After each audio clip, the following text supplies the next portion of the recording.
नमस्कार दोस्तों, आज हम देखेंगे भारत के संविधान की प्रस्तावना या preamble of Indian constitution. Bharat के संविधान की प्रस्तावना बोलो या भारत के संविधान की उद्देशिका बोलो, ठीक है। प्रीएम्बल ऑफ इंडियन कॉन्स्टिट्यूशन के बारे में समझने वाले हैं। तो देखो, सबसे पहले समझते हैं कि प्रस्तावना कहते किसे हैं।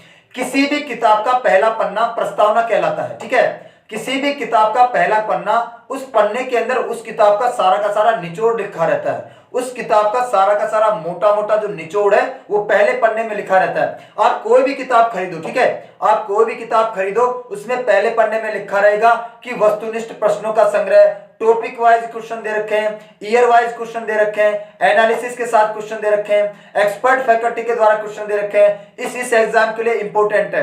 तो इसका मतलब क्या है कि उस पहले पन्ने को पढ़ने के बाद आपको ये पता लग जाना चाहिए कि मुझे इस किताब के अंदर मिलने क्या वाला है। आपको पहला पन्ना पढ़ने के बाद उस किताब के अंदर जो लिखा हुआ है उन सभी चीजों का मोटा मोटा आइडिया लग जाता है। लेकिन आज के लोगों ने तो किताब छापने में बेड़ा गर्क कर दिया। आजकल के लोग प्रस्तावना में डालते रहते हैं, मैं इसका सिर्फ अपनी पत्नी को, अपने बच्चों को, अपने माता पिता को या अपने दोस्तों को देता हूं। प्रस्तावना में यह सब नहीं लिखा जाता। प्रस्तावना में किसी भी किताब का सारांश, निचोड़, ठीक है, या उसका मोटा मोटा आइडिया कि हमें किताब खोलने से पहले पता चल जाए कि मुझे इस किताब में मिलने क्या वाला है, उसे हम प्रस्तावना कहते हैं। तो संविधान भी एक किताब है और उस किताब का पहला पन्ना क्या कहलाता है? प्रस्तावना। अगर ये प्रस्तावना है, किताब का पहला पन्ना है, तो इसमें हमें संविधान का निचोड़ मिलने वाला है कि हमारे संविधान में जो मोटा मोटा चीज है वो क्या है, वो सभी हमें प्रस्तावना में मिल जाएगी। तो देखो, इससे पहले हम प्रस्तावना को समझे। प्रस्तावना को कई सारे नामों से जाना जाता है और बार बार आपके एग्जाम में पूछा भी जाता है कि प्रस्तावना को क्या क्या कहा जाता है, ठीक है। तो प्रस्तावना के बहुत सारे नाम है, ठीक है। तो प्रस्तावना के दूसरे क्या क्या नाम है? एक तो देखो, संविधान की प्रस्तावना बोलो, संविधान की उद्देशिका बोलो। एक इसको कहा जाता है संविधान की आत्मा, सोल ऑफ द कॉन्स्टिट्यूशन, और एक कहा था ठाकुरदास भार्गव ने। ठाकुरदास भार्गव ने संविधान की प्रस्तावना को संविधान की आत्मा भी कहा है, ठीक है। उन्होंने कहा कि ऐसा ही है, जो हमारे संविधान बनाने वाले थे उनके आदर्श हमें इसमें झलकते हुए दिखाई देते हैं कि जैसा हमारे संविधान बनाने वाले हमारे संविधान को बनाना चाहते थे वैसा का वैसा हमें प्रस्तावना में दिखाई दे जाता है। तो देखो, इसको आत्मा कहने के पीछे रीजन है कि जैसे हमारा शरीर है, हमारे शरीर से आत्मा निकाल दोगे तो शरीर का कोई मोल नहीं है, वैसे अगर हमारे संविधान की किताब में से प्रस्तावना को निकाल देंगे तो संविधान की किताब का कोई मोल नहीं है, वो एक मृत जीव के बराबर हो जाएगी। इसीलिए संविधान की प्रस्तावना को ठाकुरदास भार्गव ने संविधान की आत्मा भी कहा है, सोल ऑफ द कॉन्स्टिट्यूशन भी कहा है, ठीक है। उसके बाद प्रस्तावना को संविधान की कुंजी भी कहा जाता है, की ऑफ द कॉन्स्टिट्यूशन। यह कहा था अर्नेस्ट बार्कर ने, एक ब्रिटेन का डिप्लोमेट था, विद्वान था, ठीक है। उसने कहा था कि प्रस्तावना को हम क्या कह सकते हैं? संविधान की कुंजी भी कह सकते हैं, की ऑफ द कॉन्स्टिट्यूशन भी कहते हैं, कि यह संविधान को खोलने की चाबी है। यह संविधान को खोलने की एक प्रकार से चाबी है। यह है तो संविधान खुल जाएगा, प्रस्तावना नहीं है तो संविधान नहीं खुलेगा। तो अर्नेस्ट बार्कर ने संविधान की प्रस्तावना को संविधान की कुंजी भी कहा है। इसके बाद इसको संविधान की कुंडली भी कहा जाता है, ठीक है, हेरोस्कोप ऑफ द कॉन्स्टिट्यूशन। यह कहा था के.एम. मुंशी ने, कन्हैयालाल माणिकलाल मुंशी ने संविधान की प्रस्तावना को संविधान की कुंडली भी कहा है। जैसे हमारी जन्मपत्री होती है, हमारी कुंडली होती है, शादी ब्याह होता है तो कुंडली दी जाती है पंडित को कि बताओ साहब इसके लक्षण कैसे हैं, छोरे के लक्षण कैसे हैं, छोरी के लक्षण कैसे हैं, तो हमारी कुंडली देख के पंडित बता देता है। वैसे ही हम प्रस्तावना देख के बता सकते हैं कि हमारे संविधान के लक्षण कैसे हैं, हमारा संविधान अंदर से कैसा दिखाई देता है, ठीक है। इसीलिए हमारी प्रस्तावना को संविधान की कुंडली भी कहा जाता है, हेरोस्कोप ऑफ द कॉन्स्टिट्यूशन, और ये कहा था के.एम. मुंशी ने। इसके अलावा संविधान की प्रस्तावना को संविधान की पहचान भी कहा जाता है, आइडेंटिटी ऑफ द कॉन्स्टिट्यूशन, ठीक है। ये हमारे संविधान की पहचान है, ये है तो हमारा संविधान है, वरना हमारा संविधान कुछ भी नहीं है। इसलिए हमारी संविधान की प्रस्तावना को हम संविधान की पहचान के नाम से भी जानते हैं, आइडेंटिटी ऑफ द कॉन्स्टिट्यूशन। और ये कहा था N.A. पालकीवाला ने। एन ए पालकीवाला ने संविधान की प्रस्तावना को संविधान की पहचान भी कहा है। इसके अलावा इसको और नामों से जाना जाता है। इसको संविधान का सारांश भी कहा जाता है, समरी ऑफ द कॉन्स्टिट्यूशन भी कहा जाता है, कि ये हमारे संविधान की किताब का निचोड़ है, ये हमारे संविधान की किताब का सारांश है। ठीक है, इसके अलावा संविधान का सार भी कहा जाता है, एजेंस ऑफ द कॉन्स्टिट्यूशन। हमारी प्रस्तावना हमारे संविधान का सार है या सारांश, बोलो, दोनों एक ही चीज है। ये हमारे संविधान की किताब का निचोड़ है, सार है, सारांश है, आप बोल सकते हैं। ठीक है, और इसको संविधान का मुख्य पृष्ठ भी कहा जाता है, संविधान का पहला पन्ना भी कहा जाता है, intro of the constitution, intro of the constitution भी कहा जाता है संविधान की प्रस्तावना को। ठीक है, तो संविधान की प्रस्तावना को निम्नलिखित नामों से भी जाना जाता है, जिसमें बार बार आपके एग्जाम में संविधान की आत्मा आता है। संविधान की आत्मा किसे कहा जाता है? प्रस्तावना को कहा जाता है। ठीक है, तो संविधान की आत्मा कहा जाता है, ये ठाकुरदास भार्गव ने कहा। ठीक है, संविधान की कुंजी कहा जाता है, ये अर्नेस्ट बारकर ने कहा। संविधान की कुंडली कहा जाता है, ये कन्हैयालाल माणिकलाल मुंशी ने कहा। संविधान की पहचान कहा जाता है, ये एन ए पालकीवाला ने कहा। संविधान का सारांश कहा जाता है, संविधान का सार कहा जाता है, संविधान का मुख्य पृष्ठ कहा जाता है। तो ये सारे के सारे नाम हमारी प्रस्तावना के हैं और बार बार आपकी एग्जाम में पूछे जाते हैं। अब हम संविधान की प्रस्तावना को थोड़ा सा समझने की कोशिश करते हैं बच्चों। ठीक है, संविधान की प्रस्तावना को समझते हैं। तो प्रस्तावना के घटक, मैं इसको दो भागों में बांट के चल रहा हूं। संविधान की प्रस्तावना को हम दो भागों में बांटेंगे। पहले हम देखेंगे भारत देश की प्रकृति। प्रस्तावना भारत देश की प्रकृति बताती है। आप शुरुआत में जब प्रस्तावना को पढ़ोगे तो ऐसा लिखा हुआ मिलेगा कि हम भारत के लोग भारत को एक संपूर्ण प्रभुत्व, समाजवादी, पंथ निरपेक्ष, लोकतंत्रात्मक गणराज्य बनाने के लिए कुछ ऐसा करते हैं। तो पहला जो आप पैराग्राफ पढ़ोगे उसमें आपको 5 मूल शब्द दिखाई देंगे। ये 5 मूल शब्द दिखाई देंगे और ये शब्द बहुत ही ज्यादा इंपॉर्टेंट है, ऐसे ही ये शब्द नहीं डाले गए हैं। ठीक है, तो यहां पर प्रकृति कहने के पीछे रीजन है। ठीक है, इन 5 शब्दों को आप किसी भी इंसान को बता दो, वो समझ जाएगा कि भारत देश अंदर से दिखाई कैसा देता है, भारत देश अंदर से दिखता कैसा है। ये 5 शब्द उसकी व्याख्या कर देते हैं। अब इन शब्दों को थोड़ा समझते हैं। संप्रभुत्व या सोवरिन, देखो संप्रभुत्व की जगह हमारे संविधान बनाने वाले, ठीक है, इंडिपेंडेंस शब्द या स्वतंत्र शब्द भी डाल सकते थे। ठीक है, लेकिन संप्रभुत्व शब्द का क्या मतलब है? देखो, स्वतंत्रता का मतलब, लिबर्टी का मतलब सिंपल आजादी है, लेकिन संप्रभुत्व शब्द का मतलब है कि जब कोई भी देश अपने विकास के लिए, अपने नागरिकों को आगे बढ़ाने के लिए, अपना निर्माण करने के लिए जब फैसले लेगा तो बाहर की ताकतें हस्तक्षेप ना करें। जब भी कोई देश अपना विकास करने के लिए फैसले लेगा तो बाहर की ताकतें हस्तक्षेप ना करे, वो इंडिपेंडेंट रूप से, स्वतंत्र रूप से, बिना किसी दबाव के अपने देश के निर्माण के लिए, अपने देश के विकास के लिए फैसले ले पाए। तो हम संप्रभुत्व हैं, लेकिन आपको कुछ ऐसे भी देश दिखाए होंगे, ठीक है, जो अपने आप को संप्रभुत्व कहते तो है लेकिन है नहीं। For example Sri Lanka. ठीक है, श्रीलंका जब भी अपने देश के लिए पॉलिसी बनाता है, नीतियां बनाता है, तो उसके अंदर में चाइना का प्रभाव देखने को मिलता है, चाइना का हस्तक्षेप देखने को मिलता है। ठीक है, क्योंकि इकोनॉमिक गुलाम है। ठीक है, ये आर्थिक रूप से चाइना का गुलाम है। पहले देखा, आपको पता है, फिजिकली गुलामी होती थी, भौतिक रूप से गुलामी होती थी। पहले गुलामी का एक ही मतलब होता था कि सेना के कंट्रोल में है या नहीं है, सेना के कंट्रोल में है तो गुलाम है, नहीं है तो गुलाम नहीं है। लेकिन आजकल गुलामी का मतलब भी बदल गया है। आजकल फिजिकली गुलामी को छोड़कर, ठीक है, सेना की गुलामी को छोड़कर आर्थिक गुलामी एक नया शब्द आया है, इकोनॉमिक। ठीक है, इकोनॉमिक स्लेवनेस जिसको बोलते हैं। ठीक है, तो श्रीलंका आर्थिक गुलाम है चाइना का। क्यों है? क्योंकि चाइना से इतना ज्यादा लोन ले रखा है श्रीलंका ने कि अब ये चुका नहीं पा रहा है। अब लोन जब चुका नहीं पाएगा तो उसका सामने वाले से, जो जिसने आपको पैसा दिया है, उसकी बात आपको माननी पड़ेगी। तो चाइना इसको जैसा जैसा कहता है, जैसे जैसे कहता है, वैसे ही श्रीलंका पॉलिसी बनाता है। और आपको पता है कि श्रीलंका ने अपना हम्बनटोटा पोर्ट, जब ये पैसे नहीं चुका पाया चाइना के, तो इसने अपना हम्बनटोटा पोर्ट किसको दे दिया? चाइना को दे दिया 99 साल की लीज पर। यहां पर पड़ता है हम्बनटोटा पोर्ट। तो श्रीलंका ने अपना हम्बनटोटा पोर्ट, हम्बनटोटा बंदरगाह चीन को दे दिया है 99 साल की लीज पर कि आप इसको संभालो, ठीक है, हमसे पैसा चुकाया नहीं जाएगा, ठीक है। तो जब श्रीलंका अपने देश के निर्माण के लिए फैसले लेता है, अपने नागरिकों का विकास करने के लिए फैसले लेता है, तो ये बाहर की ताकतों का हस्तक्षेप देखने को मिलता है, चाहे वो चीन हो, चाहे वो IMF हो, ठीक है। वैसे कुछ पाकिस्तान के साथ, मतलब पाकिस्तान तो मतलब बिल्कुल ही गुलाम है।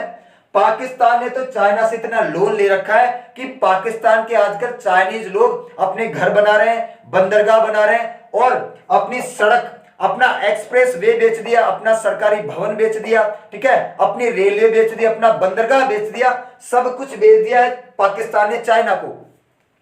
चाइना जैसे जैसे कहता है ना, वैसे वैसे पाकिस्तान अपनी पॉलिसी बनाता है, नीतियां बनाता है। तो ये गुलाम है इकोनॉमिकली, ये आर्थिक रूप से चीन का गुलाम है, ये अपने आप को संप्रभुत्व नहीं कह सकता है। इसके अलावा आपने IMF का नाम सुना होगा, ठीक है, IMF इंटरनेशनली मॉनेटरी फंड, ठीक है, अंतरराष्ट्रीय मुद्रा कोष, जो दुनिया भर के देशों को व्यापार करने के लिए पैसा उधार देता है। तो IMF से इसने 8 बिलियन का लोन ले रखा है। पाकिस्तान ने IMF से 8 बिलियन का लोन ले रखा है, और अब IMF ने कहा है कि तुम वैसा ही करोगे जैसा मैं कहूंगा। पाकिस्तान की हालत इतनी बदतर हो चुकी है कि वो अपने सरकारी बैंक में से पैसा भी नहीं निकाल सकता। जब तक IMF नहीं कहेगा, पाकिस्तान अपने खुद के सरकारी बैंक में से पैसा भी नहीं निकलवा सकता है। सोच के देखो कि हमें कोई बाहर की ऑर्गेनाइजेशन, बाहर का देश या बाहर का कोई संगठन ऐसा कहे कि आप reserve bank of India RBI में से पैसे नहीं निकलवा सकते, इससे बुरी हालत, इससे बदतर हालत हो ही नहीं सकती है। लेकिन पाकिस्तान की हालत है, ठीक है।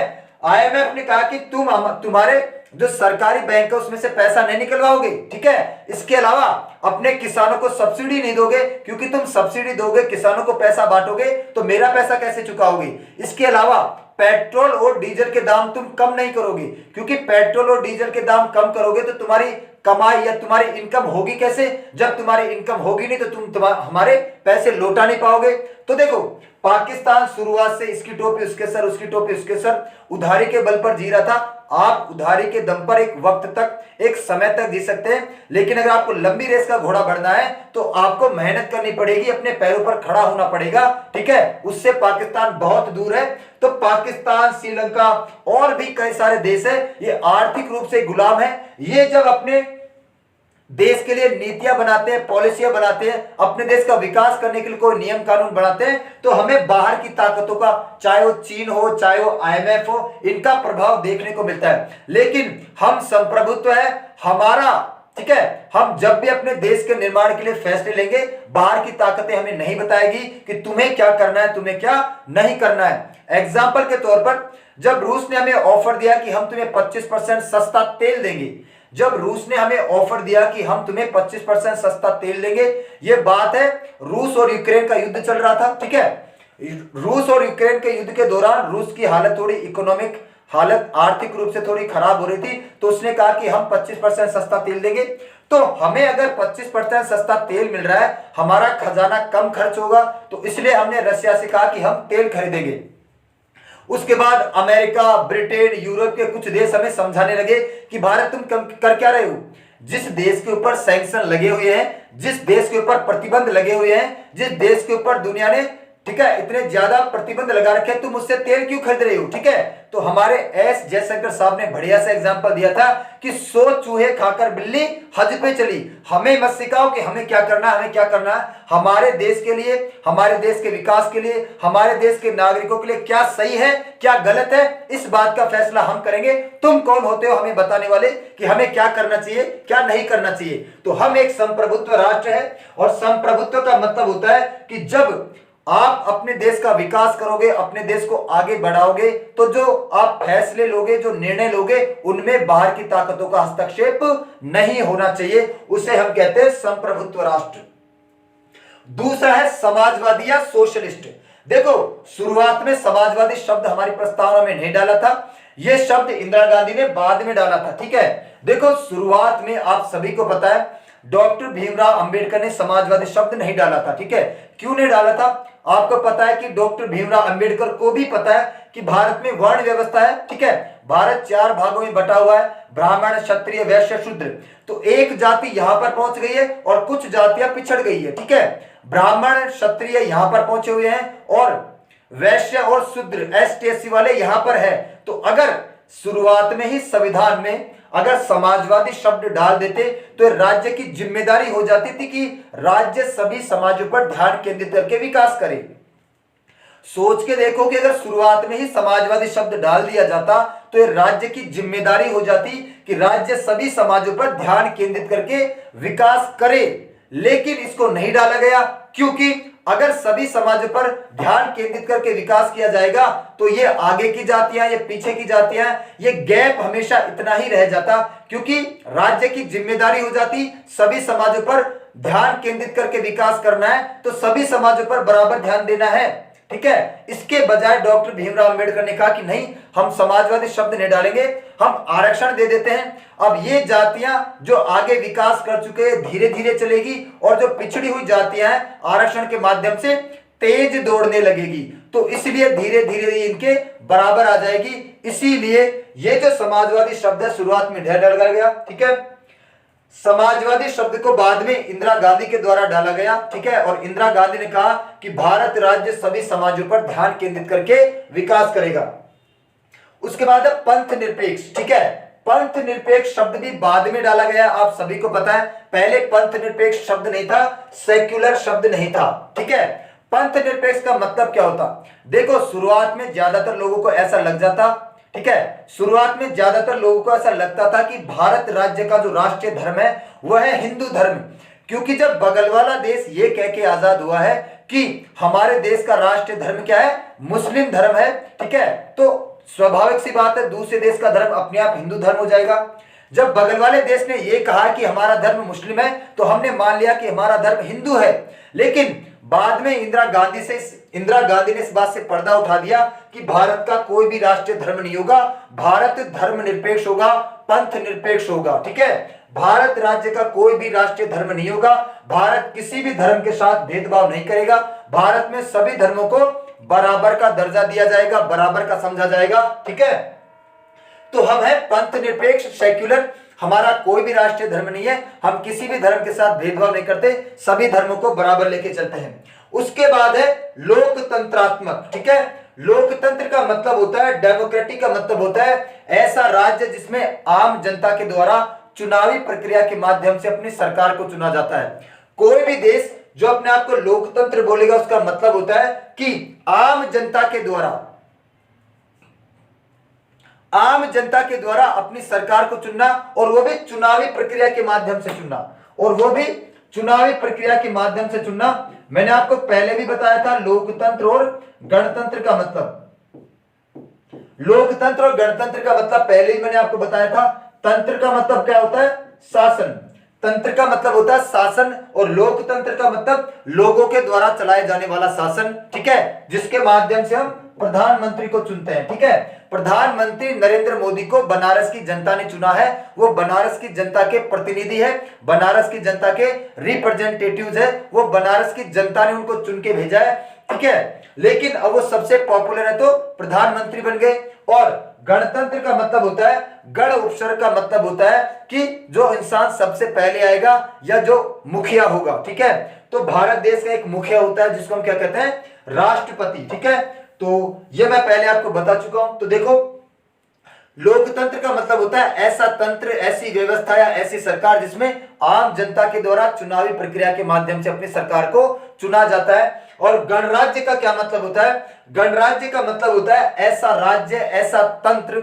गणराज्य गणतंत्र एक ही बात है। ऐसा राज्य या ऐसा तंत्र जिसका मुखिया हमेशा चुनावी प्रक्रिया के माध्यम से बनेगा। ऐसा राज्य या ऐसा देश जिसका मुखिया हमेशा चुनावी प्रक्रिया के माध्यम से बनेगा। ठीक है, ब्रिटेन अपने आप को गणतंत्र नहीं कह सकता क्योंकि ब्रिटेन का मुखिया कौन है? ब्रिटेन की महारानी है, और वो पीढ़ी दर पीढ़ी आनुवांशिक तरीके से बनती है। ठीक है, तो ब्रिटेन अपने आप को गणतंत्र नहीं कह सकता, हम गणतंत्र कह सकते हैं क्योंकि हमारा जो मुखिया होता है वो किसके? चुनावी प्रक्रिया के माध्यम से चुना जाता है। मतलब गणतंत्र हम उसे कहेंगे जिस देश का हेड वो इलेक्शन के माध्यम से चुना जाएगा।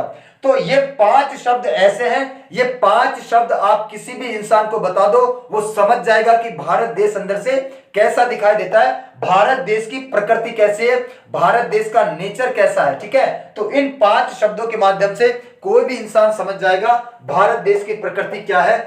तो ये थे भारत देश की प्रकृति, मतलब भारत देश का नेचर कैसा है, भारत देश की प्रकृति कैसी है। किसी भी इंसान को 5 शब्द बता दो, वो समझ जाएगा भारत अंदर से कैसा दिखाई देता है। अब प्रस्तावना के मूल्य और सिद्धांत देखते हैं। तो प्रस्तावना का पहला घटक हमने देख लिया, भारत देश की प्रकृति। प्रस्तावना का दूसरा घटक या दूसरा कंपोनेंट है, प्रस्तावना में मूल्य और सिद्धांत कौन कौन से हैं, कौन कौन से मूल्य और सिद्धांत हमारी प्रस्तावना में हमें दिखाई देते हैं। ठीक है, values and principles of the preamble, संविधान की प्रस्तावना में कौन कौन सी वैल्यूज है, कौन कौन से सिद्धांत है, कौन कौन से प्रिंसिपल्स है, उनको देखते हैं। सबसे पहले न्याय, न्याय या जस्टिस। जब भी भारत राज्य में न्याय दी जाएगी वो सामाजिक, आर्थिक या राजनीतिक रूप से परे दी जाएगी, मतलब इन तीनों के आधार पर भारत राज्य में भेदभाव नहीं किया जाएगा। वहां पर ये नहीं देखा जाएगा कि उसका सामाजिक स्टेटस क्या है, उसका आर्थिक स्टेटस क्या है, उसका राजनीतिक स्टेटस क्या है। कहने का मतलब यह है कि वहां ये नहीं देखा जाएगा जब वहां पर कोई न्याय मांगने जाएगा कि ऊंची जाति का है या नीची जाति का है, ये ब्राह्मण है या ये रैगर है। वहां ये नहीं देखा जाएगा कि मुकेश अंबानी न्याय मांगने आया है या आम रिक्शे वाला न्याय मांगने आया है। वहां पे नहीं देखा जाएगा कि वो एमपी या कोई सांसद न्याय मांगने आया है या आम किसान न्याय मांगने आया है, क्योंकि भारत का संविधान इन तीनों आधार पर भेदभाव नहीं करता है। न्याय देते वक्त भारत राज्य नहीं देखेगा कि उसका स्टेटस क्या है, वो इन स्टेटस से परे न्याय देगा, इनको बीच में नहीं लाएगा। वो चाहे कोई भी हो, अगर उसने अपराध किया है और उस अपराध की जितनी भी सजा लिखी हुई है हमारे संविधान में, उसी सजा के अनुरूप उसको सजा दी जाएगी, ना ही एक कम ना ही एक ज्यादा। ठीक है, तो जब भी भारत राज्य में न्याय दी जाएगी, जब भी भारत राज्य में जस्टिस दी जाएगी, सामाजिक, आर्थिक और राजनीतिक रूप से परे दी जाएगी, इन तीनों चीजों को बीच में नहीं लाया जाएगा। दूसरा, स्वतंत्रता। हमें हमारे संविधान ने किस किस चीज की स्वतंत्रता दी है, तो देखो मैं हर एक चीज आपको क्रम वाइज बता रहा हूं। ठीक है, ये जो मैंने आपको बताया था अभी, ये भी क्रम वाइज बताया है, क्योंकि एग्जाम में चाहे वो यूपीएससी हो, चाहे वो आपकी स्टेट एग्जाम हो, चाहे वो आपकी राजस्थान की कोई एग्जाम हो, चाहे वो आपकी एसएससी की एग्जाम हो, आपको कई बार ऑप्शन में क्रम पूछ लिया जाता है कि इनको सही क्रम में लगाइए। ठीक है, इन शब्दों को इधर उधर करके दे देगा, आपको इनको सही क्रम में लगाना पड़ेगा। ठीक है, तो वैसे ही यहां पर मैंने आपको क्रम में बताया है। ठीक है, अब देखो सभी लोग, स्वतंत्रता किस किस चीज की मिली हुई है। विचारों की स्वतंत्रता, आपका शरीर है, आपका माथा है, आपका दिमाग है, आपकी खोपड़ी है, आप कुछ भी सोचो ना, आपको सोचने से कोई रोक थोड़ी सकता है। आप अच्छी बात सोचो, बुरी बात सोचो, कुछ भी सोच सकते हैं, लेकिन हम सोचते तो बुरी ही बात है। आपको पता है हम लोग क्या क्या सोचते हैं, हम लोग बुरी ही बात सोचते हैं, इंसान का नेचर ही ऐसा होता है। लेकिन सोचना कुछ भी, अच्छी बात बुरी बात, अगर अच्छी बात है तो बाहर निकाल देना, अगर बुरी बात सोचकर बाहर निकालोगे, अपने दिमाग से किसी को सोचकर गाली दोगे, कुछ भी कहोगे, तो आपको पुलिस धर के ले जाएगी। इस बात का भी ध्यान रखना। तो हमें विचारों की स्वतंत्रता है, लिबर्टी ऑफ थॉट्स, विचार करने के लिए, सोचने के लिए पूर्ण रूप से स्वतंत्र है, हम बाध्य नहीं है। हमारी खोपड़ी, हमारा माथा, हमारा दिमाग, हम कुछ भी सोचे, हमें कौन रोकेगा। ठीक है, तो हमें विचारों की स्वतंत्रता दी गई है।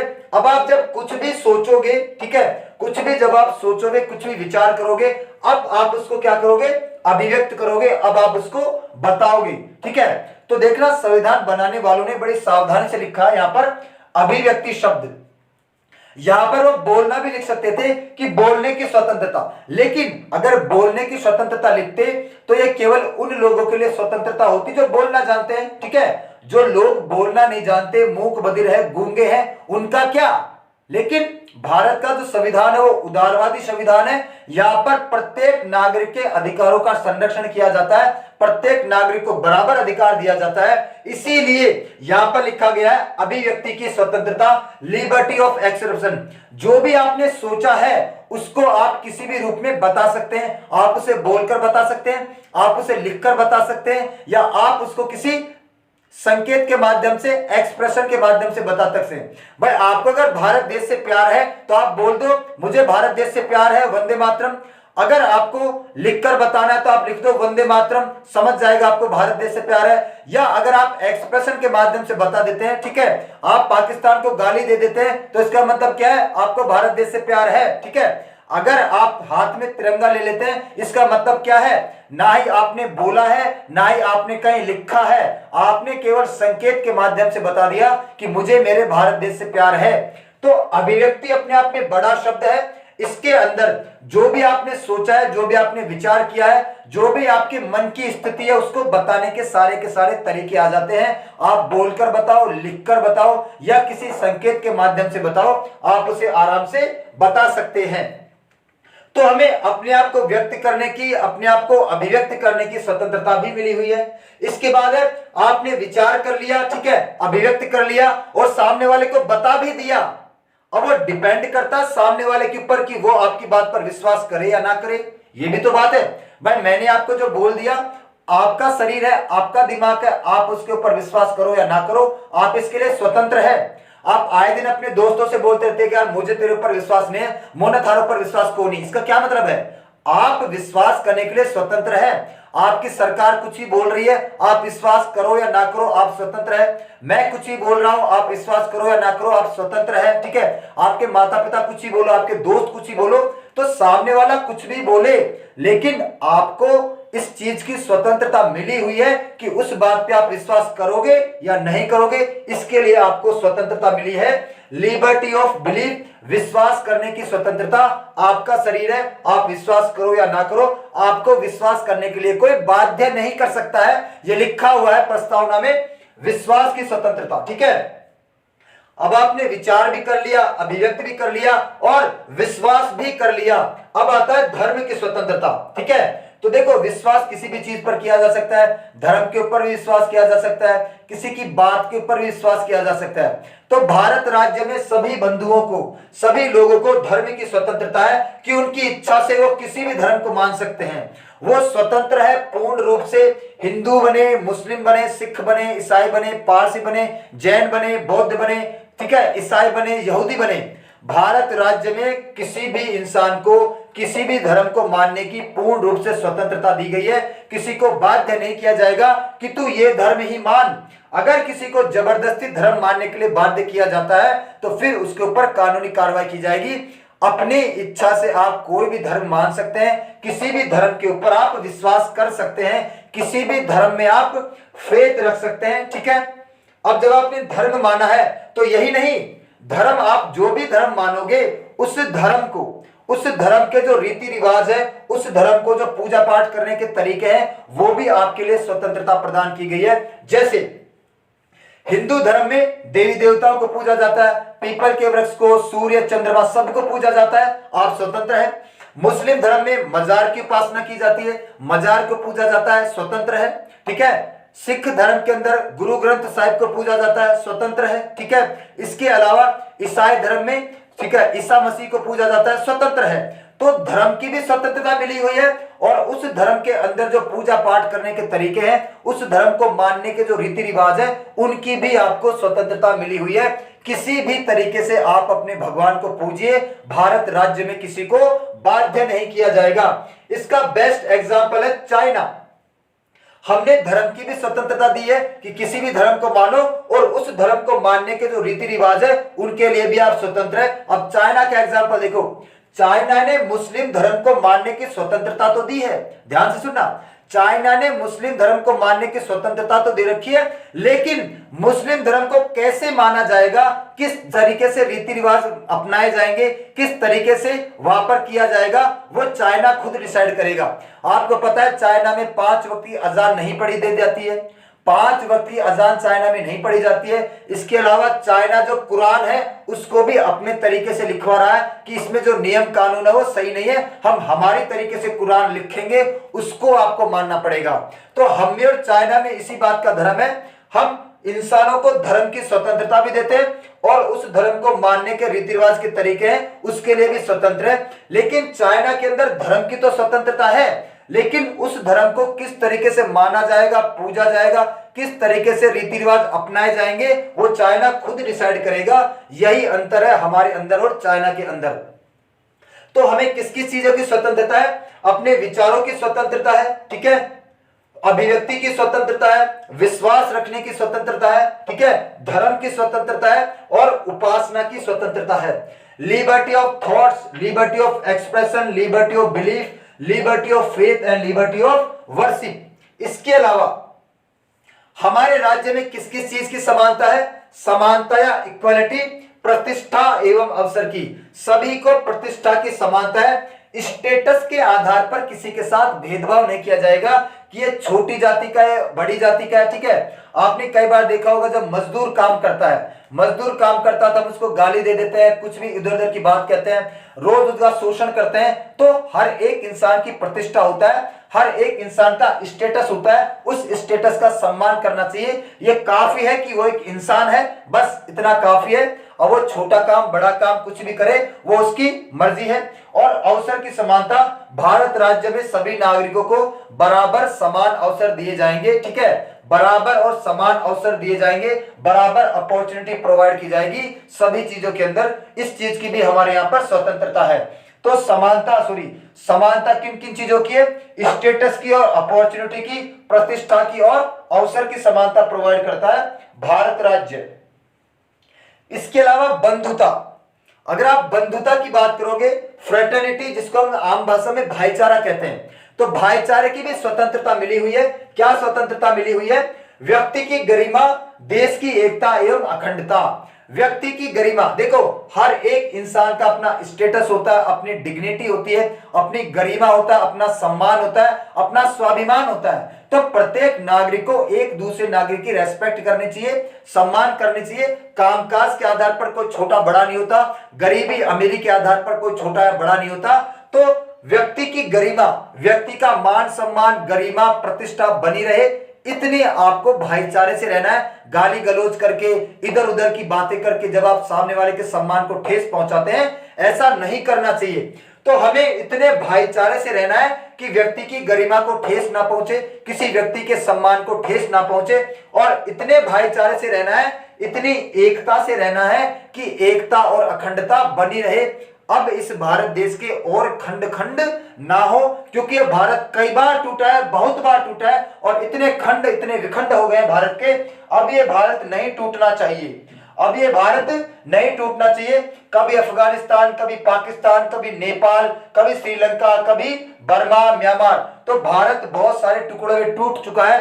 अब भारत के और खंड नहीं होने चाहिए, भारत अखंड रहना चाहिए। इसीलिए इस बात पर जोर दिया गया है कि हमें इतने भाईचारे से, इतने प्यार से, इतने बंधुत्व से रहना चाहिए। जाति पाति धर्म, हिंदू मुस्लिम, ठीक है, हिंदू मुस्लिम करते रहते हैं सारे दिन हम लोग। इसके अलावा ऊंची जाति, नीची जाति, ब्राह्मण, क्षत्रिय, वैश्य, शूद्र, जाति के आधार पर, धर्म के आधार पर आए दिन हम लड़ते झगड़ते रहते हैं। तो सभी के सम्मान को ध्यान रखना है और इतनी एकता से, भाईचारे से रहना है कि अब इस देश के और खंड ना हो, ये देश अखंड रहे, हमेशा बना रहे, ठीक है। तो ये सारे की सारी क्या है? हमारे संविधान की वैल्यूज है और हमारे संविधान के प्रिंसिपल है।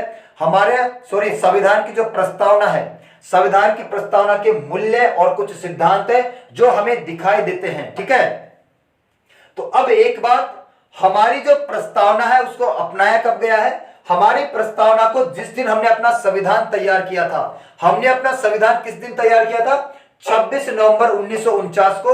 और संविधान तैयार करने के बाद हमने संविधान को अपना भी लिया था और उसी दिन हमने अपनी प्रस्तावना भी ऐड की। भाई संविधान की मोटी बुक लिख डाली, उसके ऊपर प्रस्तावना नाम का पहला पन्ना जोड़ा गया और संविधान को भी अपनाया और प्रस्तावना को भी अपनाया। और हमने प्रस्तावना को अपनाया 26 नवंबर 1949 को। हमारे संविधान की प्रस्तावना को हमने अपनाया, यह लिखा भी हुआ है, ठीक है, कि हम भारत के लोग आज 26 नवंबर 1949 को इस प्रस्तावना को अपनी आत्मा से अपनाते हैं। यहां पर लिखा हुआ है, दृढ़ संकल्प होकर इस संविधान की सभा में आज तारीख 26 नवंबर 1949 को एतद द्वारा संविधान को अंगीकृत, अधिनियमित और अपनी आत्मा से अपनाते हैं, ठीक है।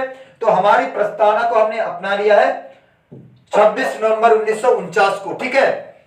और एक क्वेश्चन बार बार एग्जाम में आता है कि जो हमारे संविधान बनाने वाले थे, हमारे जो कॉन्स्टिट्यूशन मेकर थे, उनके आदर्श, उनके आइडियल्स कहां झलकते हैं? तो हमारे संविधान बनाने वालों के आदर्श हमें प्रस्तावना में देखने को मिलते हैं, जो अभी हमने देखा है। जैसा वो हमारे संविधान को बनाना चाहते थे वैसा उन्होंने बनाया है, तो उनके आदर्शों की झलक हमें प्रस्तावना में दिखाई देती है। ये क्वेश्चन भी बार बार पूछा जाता है, ठीक है। और हमारी प्रस्तावना में अब तक केवल एक बार ही संशोधन किया गया है।